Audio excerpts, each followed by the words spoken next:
Hey guys, and welcome back to another episode of Exceptional People. So, this month I've been having conversations with teachers, administrators, and colleagues all across the country about what we're chasing. We're in that reflective time of year. The school year is winding down, and we're asking ourselves, what did we build this year? What are the things that we lifted, and what are we going to do next?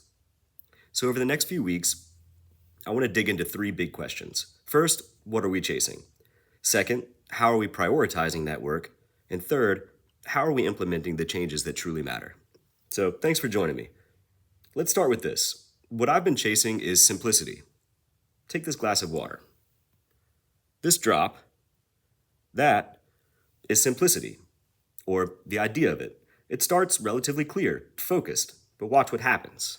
You see, something so small as simplicity, when we mix it, can complicate the whole, because simplicity is complicated. Bear with me. You see, in education, our systems are layered.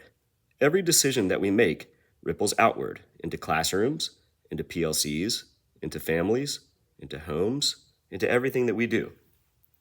Take all-in tutoring, for example, or any of the initiatives that came out of the post-COVID buyer's remorse. It was a great thing for us to try to plan, right? Students needed remediation. We understood that, and we decided to address it. But in response to all-in tutoring, planning time shifted, as teams were trying to adjust for additional live instruction before school, after school, during electives.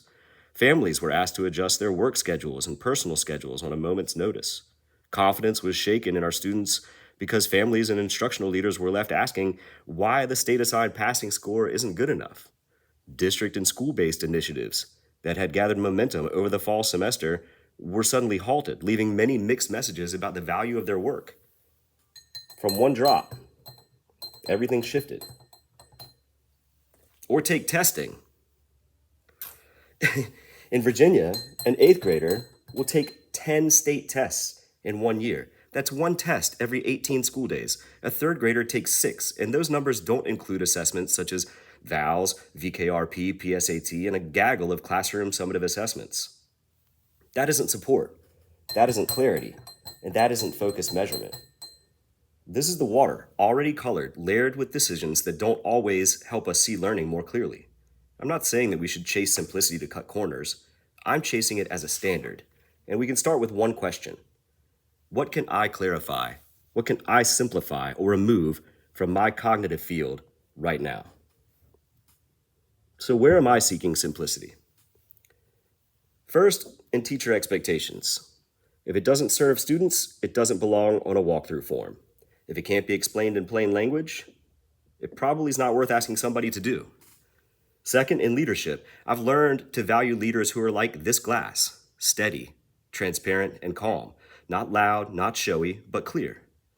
Third, in communication, messages that go up and down the ladder need to be honest, stable, and in plain language. We can't keep moving the target in the middle of the work. People deserve better.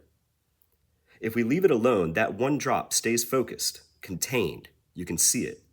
But when we stir, when we layer too much on top, it clouds again. A couple of weeks ago, I ended a poll by asking if folks had a plan for what they would do when they catch the thing they are chasing. The truth is, I don't. I don't know what I'll do if I ever catch this perfect, clear vision of simplicity, but maybe that's the point. The point is to keep returning to the work, to keep holding up the glass, to notice when it's gotten too cloudy and decide to let it settle. Clarity and unity of vision. Thank you all for listening and for joining us as we continue on these explorations of what we are chasing in education. Love yourselves, love the ones who love you, and love the ones who don't.